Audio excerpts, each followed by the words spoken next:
Hello, everyone. How's everyone? Was lunch good?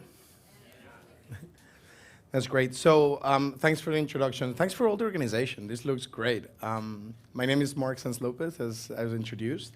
I was alumni of the house, actually. I'm really excited to be here today, as me and two colleagues founded TEDxESADE about 6 years ago. It's so good to see how much it's progressed and how professional it's become as well. So my job is head of Google for Education for the south of Europe, as you heard, and I literally talk to thousands of schools on how to improve teaching and learning at their schools with the help of technology. Now, education is transforming. It's transforming a lot, and today we're going to talk a little bit about how this transformation is going, what's going good, what's gone bad, and also why that transformation, which I don't hear we talk enough about. So the world is changing fast, right? I'm not sure if your Christmas letters were looking like that some time ago. But I always tell schools, the world is changing faster than yesterday, but it's changing slower than tomorrow, and it always will. And in this transformation that is happening, I always tell schools that the sooner they endorse and acknowledge this transformation, the new needs for education, how we're transforming how the classes work, or what we learn in them, and how to adopt technology in an efficient way, the sooner they do that, the easier it will be, because every time it'll go faster. Every time it'll be further away from where that school is if it's been very conservative and hasn't adopted new technologies. So why are schools transforming, right? Like, I just don't see people talking so much about the why. And if we don't know why we're transforming our education system throughout higher education, throughout K-12, that means primary and secondary, we won't know how to do it. And we won't know how to evaluate if we've done it well. The why is everything, guys. So what happened is we've changed the era, right? Before, the information was a very scarce resource. And education's purpose for the last couple thousand years has been mainly to transfer knowledge to students. Because if you had knowledge, if you knew stuff, you were very valuable in the workplace, right? Whose parents didn't have paper encyclopedias at home, right? How many of you have used it in the last year? None, right? I mean, you probably don't even have them in your new flats either. And that's kind of a sign of how information now is everywhere. And that's a problem for schools that have been they're still focusing all their job, all their work on transferring that knowledge. Obviously, it's not really a problem. It's really nice that information is everywhere, right? But what matters now is how we use that information. Things like creativity, problem solving, communication, collaboration or decision making. Those are the skills that are being demanded in the workplace today. Now, this is a problem how to evaluate those skills as well as to teach them, right? Schools have to transform, they have to teach new things, more skill-based education rather than knowledge.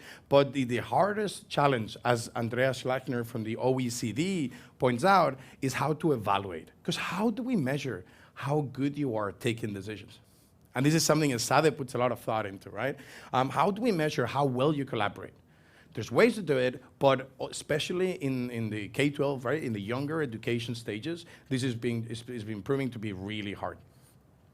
So what makes you competitive nowadays?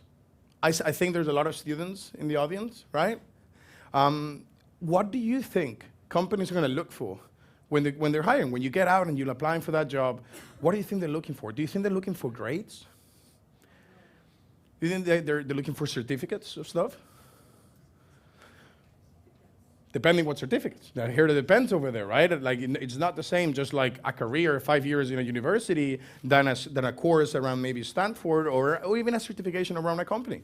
We'll look into more about it before. But the reality is we actually don't have much debate about this. And it's good. It's really good. Because if we didn't know and if we had a lot of conflict around understanding this, we would be really lost right now. But this is a study from the Economist Group. They interviewed many multinational companies, and they asked them, what are you looking for in the new recruits, right? New employees. What kind of skills are you looking for? And the top three were absolutely unanimous. Problem solving, teamwork, and communications.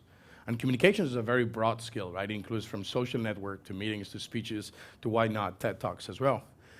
So the problem is, how do we teach them and how to evaluate them? And this is not new, right? This is not like, we haven't discovered this year. We've been like easily a couple decades thinking about skill-based learning, and there's been a lot of research about it. And people like Bloom have put a lot of effort on their taxonomy and to redesigning how classes work. So we knew we needed to change our education system. But unfortunately, during the last 10 years, we really have built the house upside down. And you probably, if you talk to schools, you probably hear a lot of tragic stories or horror stories about how technology has been implemented in a really bad way, and it's really not proven effective. So let's go through some of the causes of why technology has not worked in schools. I thought that was pretty self-explanatory. A lot of schools have seen technology as a miracle cure.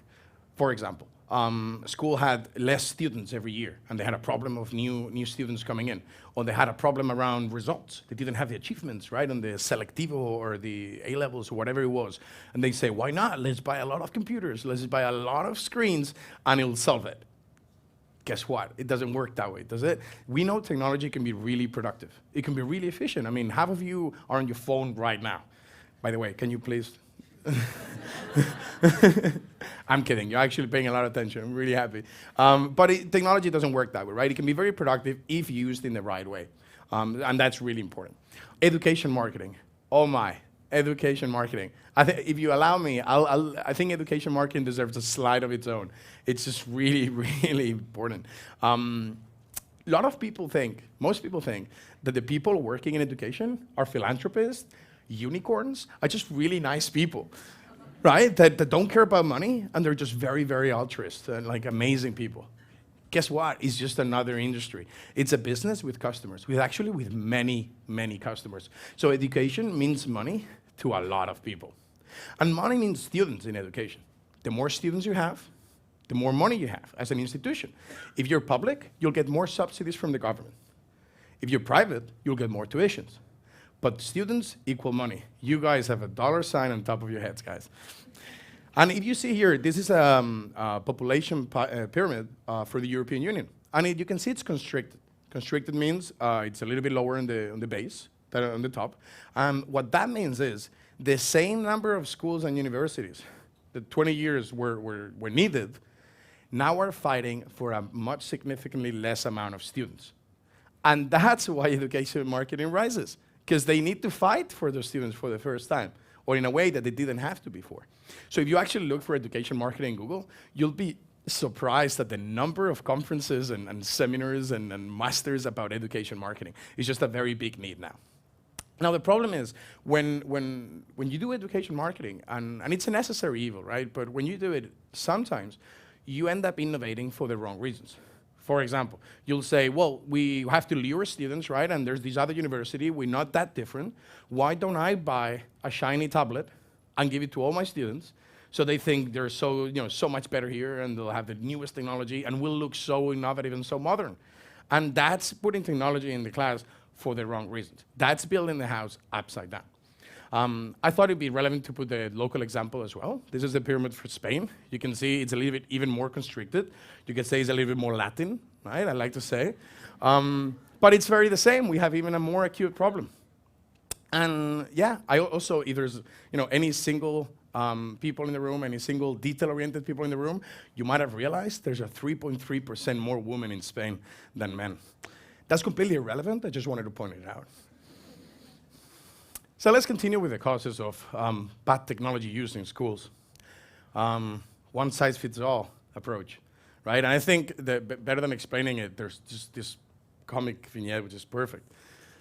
So that's funny. It's exactly how it is. It's really exactly how it is. People are all evaluated the same way, same task, same device, same expectations, same process, same spaces, same time slots for everyone. One size fits all just doesn't work. Like the biggest innovation we're bringing with technology, the biggest value we're trying to bring with technology to the class is personalization, is attending that diverse environment and learning needs that students have. And we're talking needs students from any age, right? This applies to higher education as well as K-12. Oh, the hole in the wall syndrome. Some of you might know Sugata Mitra, which is a personal hero of mine, most known for the computer in the hole in the wall.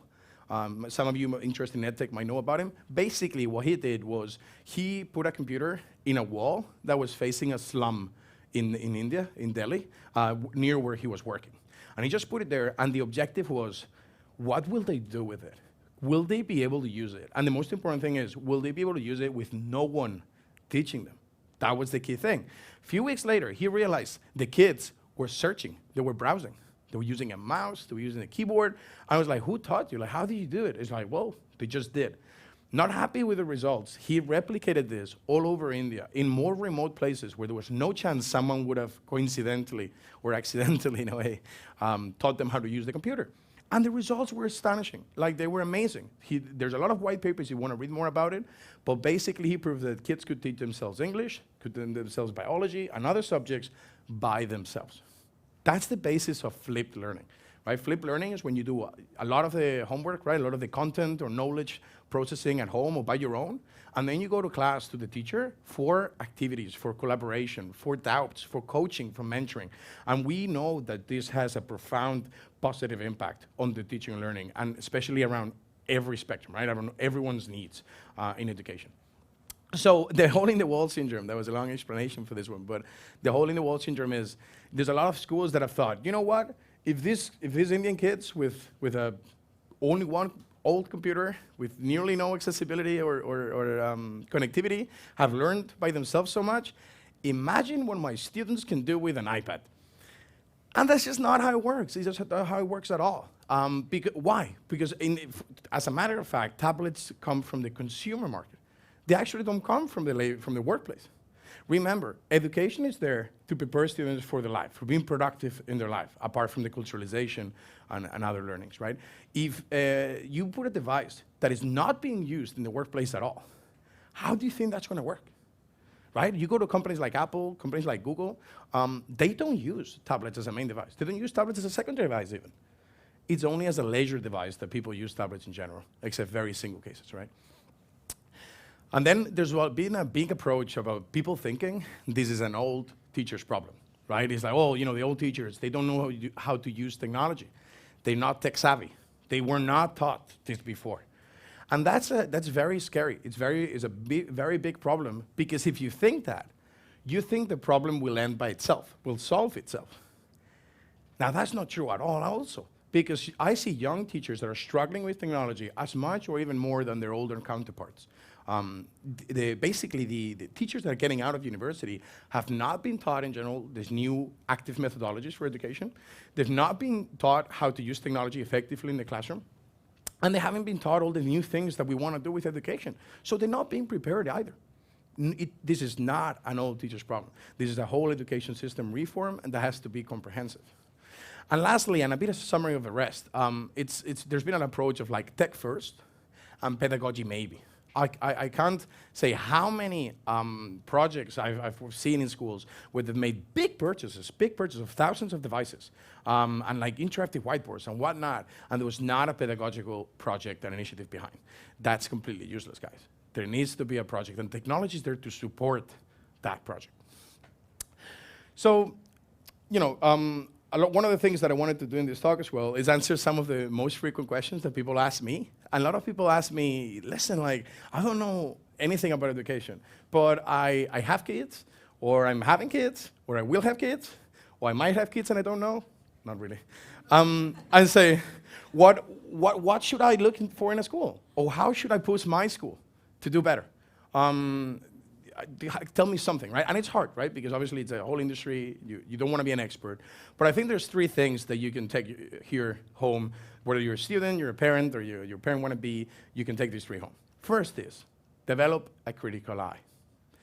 Most of the technology we're using, it's very obsolete technology dressed with amazing UI, user interface, right? Basically, as a rule of thumb, if the device you're using right now, or the tools that you use to work, have either a number after the name or a year, it's not transformative technology. It's incremental innovation, right? It's a 10, 20, 30, 40% improvement on what was there before, but it's not transformative. For example, iPhone 1, transformative, very transformative. iPhone 7 Plus, not transformative, right? It's an improvement on the 20 previous iPhones, or however many there's before that, right? And that transformative tools is what we need now in education. As I said, both in incremental innovation and transformative innovation are both extremely necessary, and they complement each other. But you can't use one when you need the other one, right? That's not gonna work well. So I think like the example, I think it's very illustrated here. Like if you were building a car, you can keep improving it, but at some point if you wanna fly, you wanna start over. You wanna start from scratch and build a plane. You don't wanna put wings to an existing car, right? And a lot of the technology, surprisingly, that we're using nowadays is exactly this. Secondly, you can ask about skill-based learning. Right? We said it was difficult to measure and difficult to evaluate, but the school should be really thinking and put a lot of effort on how they're going to teach and evaluate skills. You can ask, for example, whether your kids, where do they stand on those skills, right? How good is my kid on teamwork? How good is in communication? How are you dealing with it? Lastly, I think the third question that you can ask is, ask what they do with the non-tech savvy teachers. Because like, I have to say, and this is important for me to say, I have a huge respect for teachers. Huge. And you know why? I think there's no other profession in the world right now that we're asking them to reinvent themselves as much as we're doing to teachers. It's just amazing. We're turning their profession upside down. You said everything you learned before, not okay now. Everything you were teaching before, the way you were teaching before, different now. What they're asking afterwards, how they're measuring you, how they're evaluating you, all completely different. So what are they going to do with those teachers, right? How do they train them? Do they just ignore them? Do they say, oh, I can't teach them, they've been here forever? The answer to that is going to give you a lot of insight into how good that school or the institution deals with changing and adapting to the changes that are in the education sector nowadays. So lastly, I wanted to give you a bit of a personal opinion on what the next waves of innovation are going to look like. Well, the first point, and I call this prophecy time, right, is networked education. Right now, we have an education system, which is a school. It's very school or institution-centric, and all the students go to that school, and you're part of that school. And if you're a university, you call it alma mater, right? It's nearly a family. There's a massive bond. And I think this is going to evolve towards a much more broadening education system, much more diverse and much more inclusive of what we see in the real life. I think schools are going to include way more stakeholders. For example, you're going to see more companies, part of schools, teaching something, collaborating, asking for projects the way they do in university. Why not at a younger age? You're going to have courses from different places. So when you're in school, you might have a lesson with your teacher, but maybe the next lesson you do from a teacher in Singapore, which is doing it online. And maybe the next project you do collaboratively with other kids around the world. Because why wouldn't you? You live in the world. You don't live in Barcelona, Catalonia, Spain, Europe. You live in the world. And why not start like that, right? That culturalization, that adapting to life, to real life, should be as real as possible. And I think they've been a bit detached, right? Like school from what we see in the real world around the friends, about online, about even how we relate and how we find partners nowadays with online dating, right? Everything's changed a lot. I think schools are going to still exist, but they're going to be more diverse, more open spaces. I call them co-education spaces, kind of mirroring a little bit co-working spaces that we find in an entrepreneurship environment. We can see startups or the new way of co-working and all those new working kind of trends right now are transforming the more legacy or traditional legacy corporate life. The same way I think is going to happen in education. So I think those schools will have, you'll see people collaborating and taking lessons, both online and presence. I think you'll see companies coming and doing workshops and analyzing and understanding better different things. I think people are going to do projects. There's going to be a lot of games and social activities as well. Remember, education is not only about knowledge. It's about motor skills, it's about attitude in life, it's about a culturalization into life. So I think schools are going to be much more attractive and much more interesting in a couple decades. And lately, we've mentioned how hard evaluation is, right? The OECD brands that as one of the main problems of the new technology environment that we want to set. So I think the companies that are demanding those skills from us, right? We said that economists study before. Why do they not train us on those skills they're asking for? And why do they not certify in the skills they're most known for. For example, if you're learning about fashion or operations or processes, maybe Zara can give you really good training and certify you in it. Maybe you're working about innovation and working collaboratively and things like that. Google can give you a great certification, same as digital marketing, which we already do. If you're doing fashion, Nike, or sports and things like that, maybe Nike, Coca-Cola, these companies can do. And all that applies to all the humanities as well. I'm just more of a techie person, so I'm more closer to that world, right? But everything could be more related, more immersed in what life really is. And that comes back to what education looks like in the tribes in Africa or other more remote places where they're not that developed. And they think the whole tribe is responsible for the education of every single kid. Frequently, they all feel like parents of the kids of the tribe. And I think we've lost a lot of that. We've detached from our human side in the education system because we've made it like a factory, right? Ken Robinson talks about that really, really well. And I think as we develop and we transform our education system, we should reach out for that human side and connect all the stakeholders in society so that we all feel responsible, and that comes back to you guys as well. We all feel responsible for the next generation of human beings here. So that's about it. And to the question, will schools exist 50 years from now? I think they will, but I think they'll look very different than they do now, and maybe they're not even called schools. Thank you very much.